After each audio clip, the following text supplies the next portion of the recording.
আসসালামু আলাইকুম রহমতুল্লাহ। আমরা আজকে শরীর বন্ধের জন্য খুব শক্তিশালী একটা তাবিজ দিব ইনশাল্লাহ। এটা খুবই পরীক্ষিত এবং এটা আমাদের অনেক মুদাব্বির এবং অনেক রোগীদেরকে দিয়ে পরীক্ষা করা হয়েছে। এটা দুইটা তাবিজ একত্রে করে আর কি দেওয়া হবে।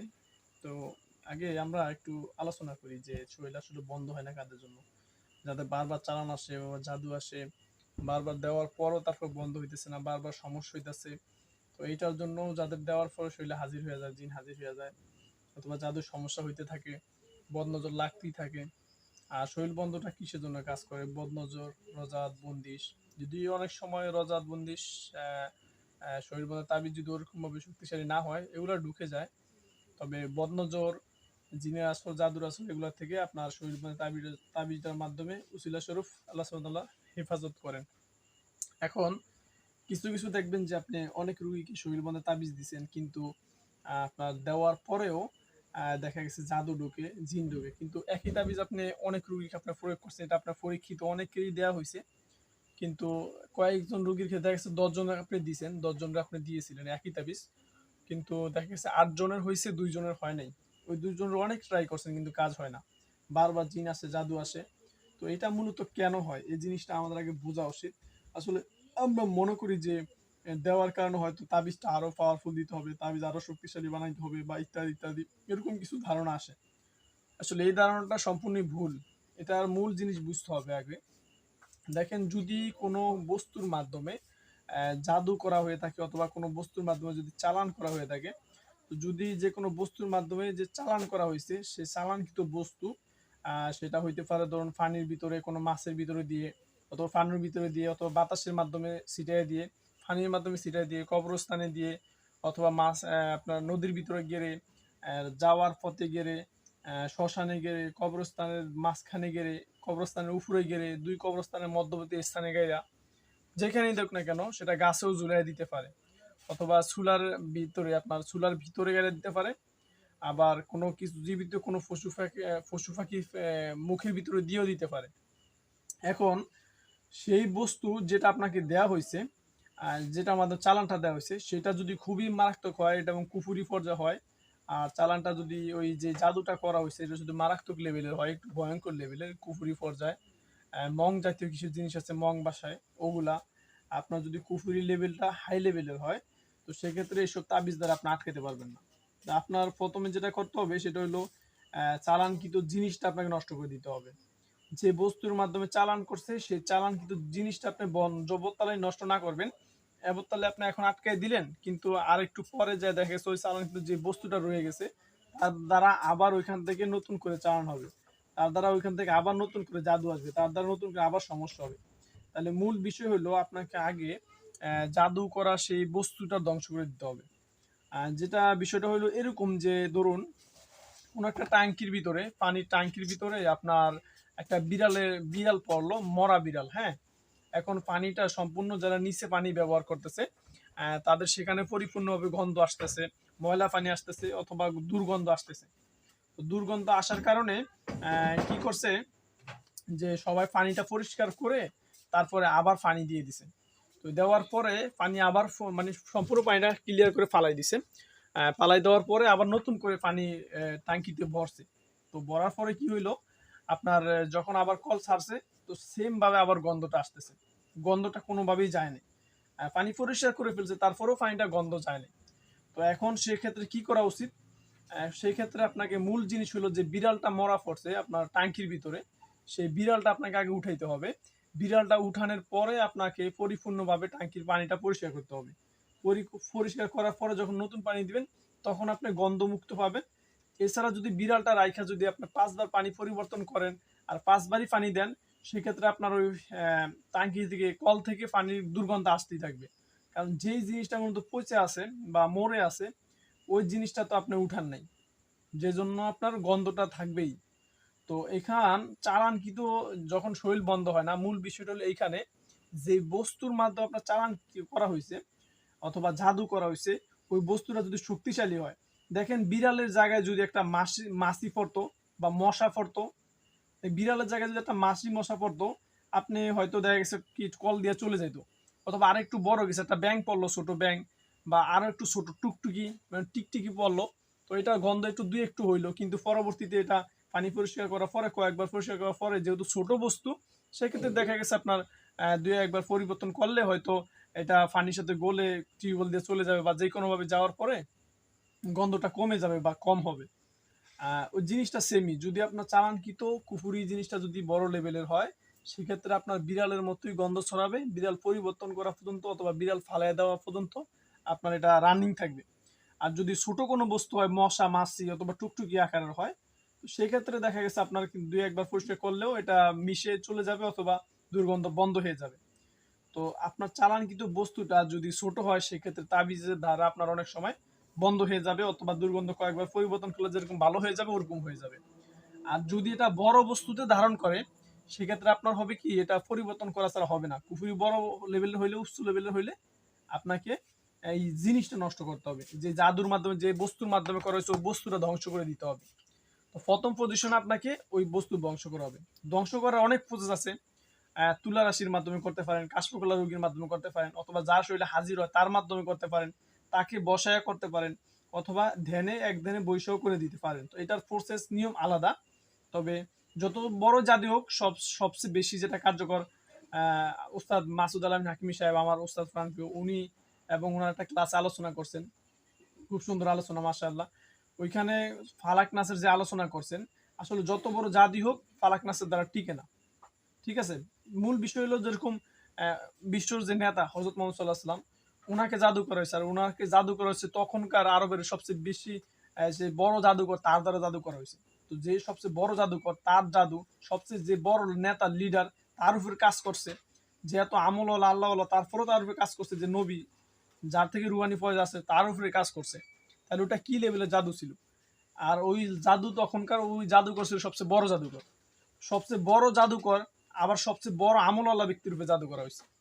ওই জাদু কাইটা গেছে ফালাক নাচ দ্বারা। তাহলে কত বড় লেভেলের রিয়ের কেসের জাদু কাটছে। সাধারণ আমলওয়ালা ব্যক্তিদের কাছে জাদু টিকে না। তাহলে আল্লাহ নবী তো, উনি তো রুহানি ফয়েজ আসে ওনার কাছ থেকে, তাহলে ওনার উপরে জাদু করছে, তাহলে ওই জাদুটা কত বড় লেভেলের। আর তখনকার তৎকালীন সময়ের বিশ্বের সবচেয়ে বড় জাদু করানো হয়েছে। আর ওই জাদু কাইটা গেছে আপনার ফালাক নাচ দ্বারা। তাহলে এর দ্বারা বোঝা গেছে যে আপনার ফালাক নাচের উপরে এরকম কোনো জাদু নাই, যে মানে কাটার জন্য জাদু রয়ে যাবে, যে এরকম কোনো জাদু নাই দুনিয়াতে। আবার আরো কিছু জাদু আমরা করতে পারি, যেরকম সূরা আর রহমানের সম্ভবত 26 নম্বর আয়াত, কুল্লুমান আলাইহা ফান, তারপরে যে আপনার সূরা ইউনূসের ফালাম্মা আলকা কলা 81-82 নম্বর আয়াতগুলা, এগুলা দিয়েও কাটা যায়। তবে সর্বশেষ যেহেতু আমাদের নবীর যে বিষয়, তখন যে ফালাক নাচ নাজিল হচ্ছে, ফালাক নাচ দিয়ে কাটা। তো এগুলো প্রসেস আলাদা। এইটা আমরা মূলত যদি চালানকৃত হয়, চালানকৃত জাদু হয়, চালানকৃত জিন হয়, চালানের দ্বারা জাদু করা হয়, চালান করা হয়, সেই চালানকৃত বস্তু নষ্ট করা পর্যন্ত শরীরে এভাবে আপনি বন্ধ করতে পারবেন না। যত বড় পরীক্ষিত তদবির দেন না কেন, এটা আগে থেকেই ঢুকে যাবে। এখন বলবেন শরীর তো বন্ধ, তাহলে হয় কিভাবে? আসলে মূলত অ্যাক্সেস তো আগে থেকে নেওয়া। ধরুন আপনি দারোয়ান ফিট করছেন, ঘরের দরজায় আপনি দারোয়ান লাগাইছেন, বা বাড়ির দরজায় দারোয়ান লাগাইছেন, কিন্তু সেই দারোয়ান আগে থেকেই আপনার পরিচিত একজন চিনে, আর সে আগেও আপনার বাসায় আসছে, দারোয়ান থাকার আগেও আসছে, আপনার লগে কয়েকবার আসা যাওয়া করতে দেখছে, তখন ওই দারোয়ান কিন্তু আটকাবে না, ওই ব্যক্তিকে সহরামশায় আসতে দিয়ে দিবে, যেহেতু সে পরিচিত, আগেও আসছে, ওই দারোয়ান কিন্তু ওই ব্যক্তিকে আটকাবে না। ঠিক ওইরকম ভাবেই যখন তাবিজ ব্যবহার করেন আপনি, আগে থেকে যখন রাস্তা হয়ে যাওয়ার দরজা থাকে, বন্ধ করলেও আপনার ওইভাবে ফিরে যায়, ওইভাবে আসতে পারে, ঢুকতে পারে। আর আগে থেকে তো অ্যাক্সেস নেওয়া, আগে থেকে অ্যাক্সেস নেওয়ার কারণে সে আসতে পারে। অতএব আপনার চালানকৃত বস্তু ধ্বংস করে রাখ পর্যন্ত আটকে রাখতে পারবে না। চালান করা বস্তু ধ্বংস করতে হবে, সেক্ষেত্রে আগে এদেরকে সেহরের আয়াত পড়ে দিতে হবে। সেহরের আয়াত পড়ে বেশি বেশি রুকেয়া, রুকেয়া সবচেয়ে বেশি কার্যকর। সবার রূপে সে রুকেয়া, যাই করেন না কেন আপনি রুকেয়া যদি 1 ঘন্টা আধা ঘন্টা করতে পারেন, সবচেয়ে বেশি ফায়দা। তো রুকেয়া করে নিয়ে সমস্ত জাদুগুলো নষ্ট, রুকেয়ার জন্য তেল ফোড়া, মধু ফোড়া, কালো জিরা ফোড়া, এগুলা দিয়ে জাদু ধ্বংস করবেন। করার পর ওই চালানকৃত বস্তু নিয়ত করে ধ্বংস করবেন। এটা ইনশাল্লাহ পরে অন্য কোনো ভিডিওতে আমি আলোচনা করবো, ইনশাল্লাহ ওইটা নিয়ে আলোচনা করবেন।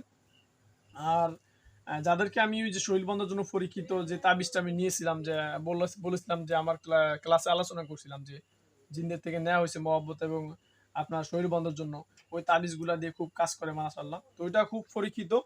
তারপরেও যারা নিয়েছেন তারা চাইলে আপনারা ওটা জাকাত দিতে পারেন। আসলে জাকাত দেওয়া তো এটা এমনি লাগে না, তারপর যদি কেউ চান জাকাত দিয়ে নিতে পারেন, ওটা খুব মারাত্মক হবে। তো জাকাতের বিষয়ে ইনশাল্লাহ আমরা সামনে আলোচনা করব, এই নকশারও জাকাত নিয়ে আলোচনা করব। জাকাত লাগে না, এগুলা এমনিতেই পাওয়ারফুল, কিন্তু জাকাত দিলে ওইটার পরিপূর্ণ আমল থাকে, আমিল হয়ে যায়। ঠিক আছে, সেই ইজাজত দিলেও কাজ হয়ে যায়। তো আমরা এখন দুইটা নকশা নিয়ে আলোচনা করবো ইনশাল্লাহ। পর্যায়ক্রমে দুইটা নকশা আমরা লিখতেছি। নকশাগুলো হবে, এটা হবে 6 ঘরের নকশা। হ্যাঁ, 6 ঘরের নকশা হবে। এটা আমার খুবই পরীক্ষিত পুরাতন একটা কিতাব থেকে আমার নেওয়া, যদিও আমি অনেকবার এটা আমি প্রয়োগ করছিলাম, খুবই মারাত্মকভাবে কাজ করে। তো 6 ঘরের নকশা, এই নকশাকে বলা হয় যে তাবিজ সাফাউল আমরাজ, এটাকে বলা হয় সাফাউল আমরাজ। হ্যাঁ, 6 ঘরের নকশাটা আমরা লিখবো এখানে, 6 ঘরের নকশা লিখবো। এটা প্রথমে খেয়াল রাখবেন যে তাবিজ লেখার ক্ষেত্রে সবসময় আমরা বাইরের জিনিসগুলো আগে পরিপূর্ণ করবো। হ্যাঁ, বাইরের জিনিসগুলো আমরা আগে পরিপূর্ণ করে নিব। হ্যাঁ, 1 2 3 4 5 6, আরেকটা দিয়ে আমরা 7 পূর্ণ করি এখানে। হ্যাঁ, এটা 6 ঘরের না, মানে নিচে দিয়ে 6 লেভেল হয়েছে, ঘরটা 6 ঘরের না নকশাটা। এটা 1 2 3 4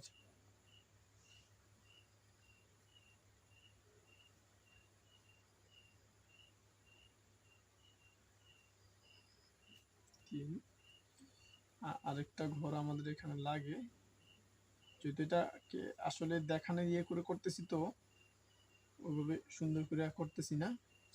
তবে এটা আপনারা বুঝে নেবেন, খুবই পরীক্ষিত তাবিজটা, অনেকবার প্রয়োগ করা হয়েছে। তো এর অপর পিঠে আরেকটা তাবিজ লেখা লাগবে, উপরে একটা ছোট তিলিসিম আছে। হ্যাঁ, তো আমরা আশা করি তিলিসিম বিষয়ে মোটামুটি সবার কিছুটা হইলেও ধারণা আছে। আমি একটু ছোট করে নিই এটা। তিলিসিম বিষয়ে একটু ধারণা, আসলে তিলিসিম বিষয়ে আমি তো আলোচনা করি আমার ক্লাসে, তাবিজাত বিষয়ে সবকিছুই ওখানে। তিলিসিম খুবই পাওয়ারফুল, তাবিজের থেকেও পাওয়ারফুল তিলিসিম। তিলিসিম জিনিসটা অনেক খুব পাওয়ারফুল, বুঝতে পারছেন? আর তাবিজের যে পাওয়ার, তার সাথে তিলিসিমের পাওয়ার অনেক বেশি। তাবিজের উপরে অ্যাডভান্স লেভেল আছে আপনার তিলিসিম। হ্যাঁ, এটা আপনার চাই, হ্যাঁ, চাই দিতে পারেন। এখানে মূলত হরফি আর আদাদি দুটা মিক্স তিলিসিম এখানে দেওয়া হয়েছে। হ্যাঁ, হরফি আদাদি মিক্স তিলিসিম এখানে দেওয়া হয়েছে, এটা আপনার লেখা নেবেন। বেশ, এরপরে এখানে লিখবেন ইয়া আল্লাহ, এভাবে পুরাটা পূরণ করবেন। ইয়া আল্লাহ,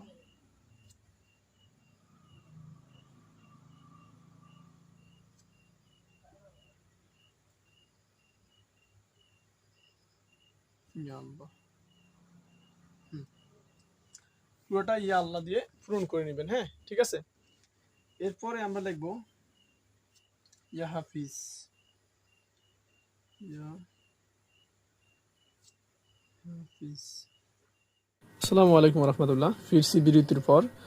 ছোট্ট একটা বিষয়, সেটা হলো আপনারা কেউ যদি পরিপূর্ণ জিন এবং জাদুর চিকিৎসা তদবির পদ্ধতি অথবা রুকিয়া শিখতে চান, তাহলে স্ক্রিনে দেওয়া নাম্বারে এখনই যোগাযোগ করুন।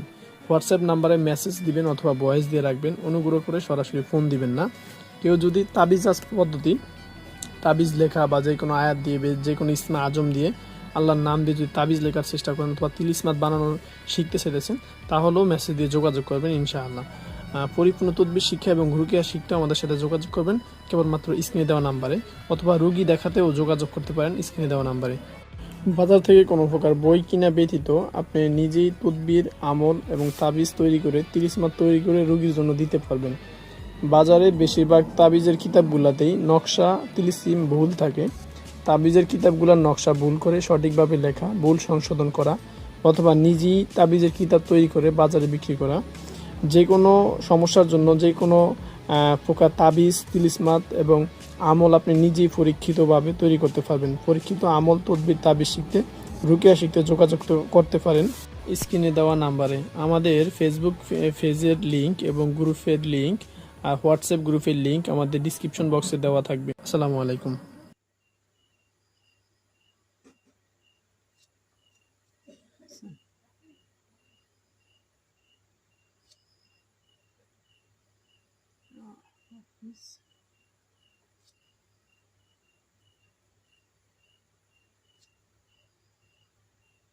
এটা আসলে এটা বুঝে লেখার বিষয় আছে, আর এই নকশা মূলত চাল নাই, এটা আমি যেভাবে লিখে আসছি ডান থেকে, ওইভাবে ডান থেকে লিখে আসলে হবে।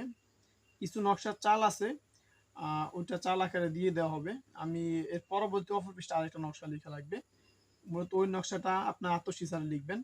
আর সবাই 3 ঘরের আতশি চালের নকশার জাকাতটা দিয়ে নেবেন। হ্যাঁ, এটা সবচেয়ে ভালো হয়, 3 ঘরে আতশি চালের নকশাটা দিয়ে নেবেন। তারপর লিখবেন ইয়া হাফিজুল লেখা শেষ, তারপর লিখবেন ইয়া আলিউ।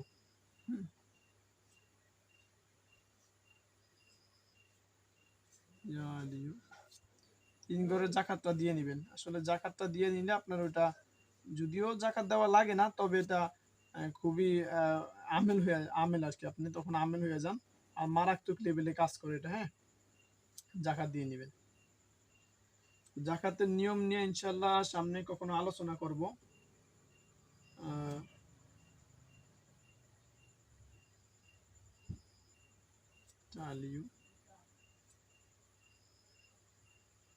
সামনে ক্লাসে ইনশাল্লাহ হয়তো আপনার জাকাত নিয়ে আলোচনা করব, জাকাতের বিষয়ে অন্য আলোচনা করব। শেষ, ইয়া আলিউ লেখা শেষ। তারপরে লিখবো ইয়া হুয়া। হ্যাঁ, ইয়া হুয়া, ইয়া হুয়া।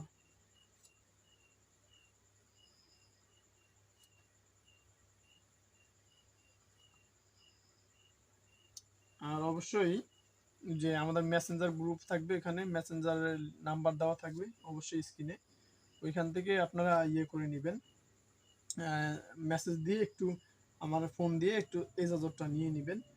আসলে এজাজত নেওয়ার বিষয়টা আরো অন্যরকম, একটু কষ্ট করে মেসেজ দিয়ে নিয়ে এজাজত নিয়ে নেবেন, কোনো সমস্যা নাই, এটা আপনাদের জন্যই ভালো হবে। হ্যাঁ, এজাজত নিয়ে নেবেন, খালি মেসেজ দিয়ে আমাকে বললে হবে কোন ক্লাসটা, খালি একটা স্ক্রিনশট জমা দিবেন যে এরকম, পরে আমি আপনাকে এটা দিয়ে দেবো ইনশাল্লাহ, খালি একটু ইয়ে করে নেবেন। আর এই যে এখানে আমি লেখা দিই যে বিন ফুলান। হ্যাঁ, ফুলান, এখানে দেখেন বিন ফুলান, এখানে লিখবেন যে যার নামে তাবিজটা তৈরি করবেন, সে যদি মহিলা হয় তাহলে তার মার নাম লিখবেন, যে ধরুন তার মায়ের নাম হলো ধরুন তার মায়ের নাম হলো আমেনা, তার নাম হলো ইয়াসমিন, তাহলে লিখবেন ইয়াসমিন বিনতে আমেনা। হ্যাঁ, ইয়াসমিন বিনতে আমেনা, এখানে বিনতে বানুনতা, হ্যাঁ বিনতে দিয়ে দিবেন, ইয়াসমিন বিনতে আমেনা। আর যার জন্য লিখবেন সে যদি পুরুষ হয় তাহলে বিন লিখবেন। আর ধরুন বাপের নাম হলো রফিক, ছেলের নাম হলো শফিক। হ্যাঁ, তাহলে লিখবেন শফিক বিন রফিক। ঠিক আছে, ফুলান, এই যে বিন ফুলান আমি লেখা দিছি, আপনি এটা লিখবেন না, এটা যে ব্যক্তি লিখবেন তার নাম এবং তার বাপের নাম।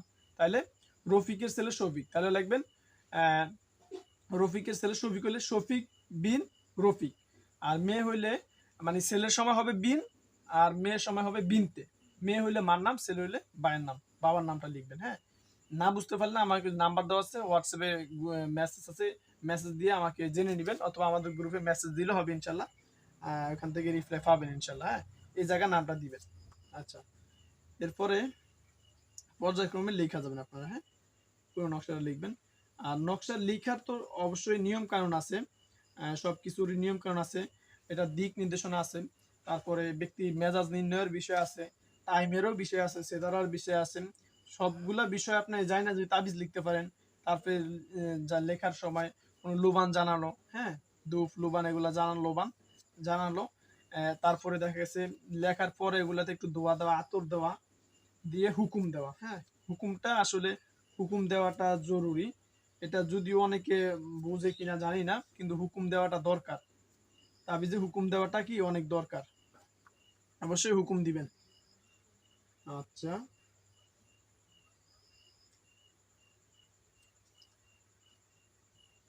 আচ্ছা এই তাবিজটা শেষ, এটা আমাদের এই পাঠ লেখা আছে, এবার আমরা দ্বিতীয় পাঠে লিখবো। এই তাবিজের নাম মূলত হলো তাবিজ সাফাউল আমরাজ। হ্যাঁ, এটা নাম হলো সাফাউল আমরাজ। হ্যাঁ,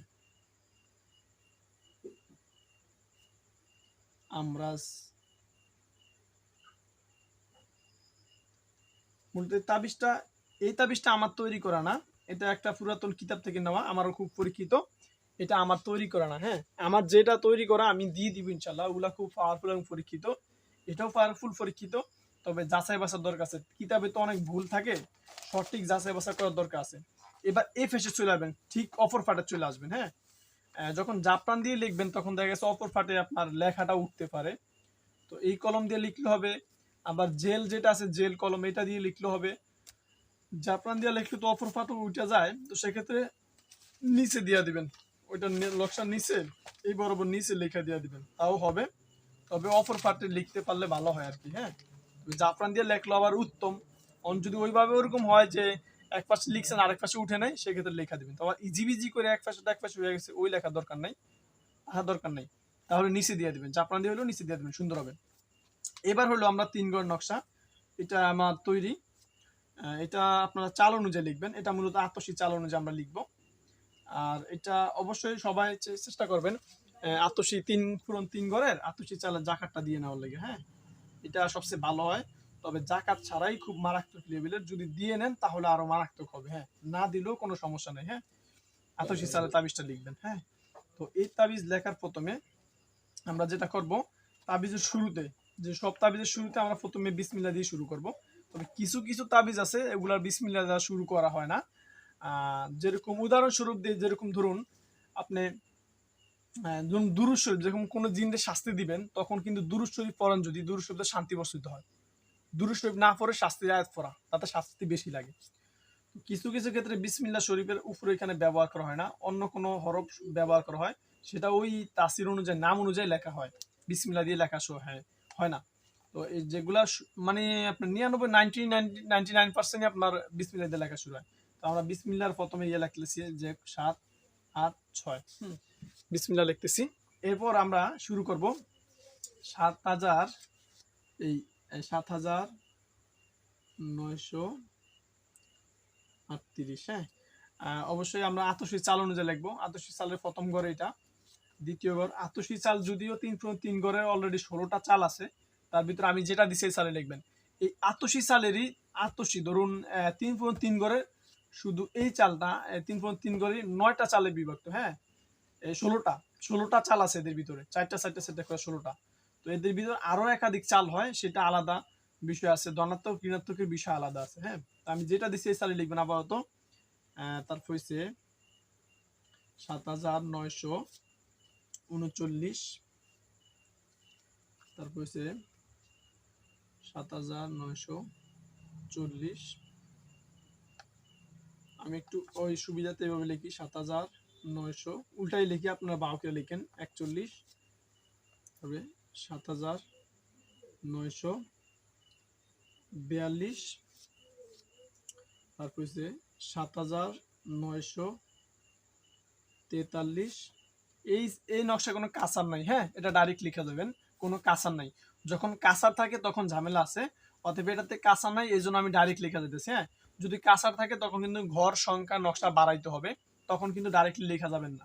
আমি যে ভিডিও দেই না কেন সবসময় একটু খেয়াল করবেন যে কাঁচার আছে কিনা। যদি কাঁচা থাকে তাহলে কিন্তু অনেক ভুল করে ফেলাবেন। এই জন্য নকশা পরিপূর্ণ ভিডিওটা দেখে বুঝে নেবেন। যদি কাঁচার ফুটে যান নকশায়, তখন আপনি লিখতে গেলে কিন্তু ভুল করবেন। হ্যাঁ, 45, এই 7,946 শেষ।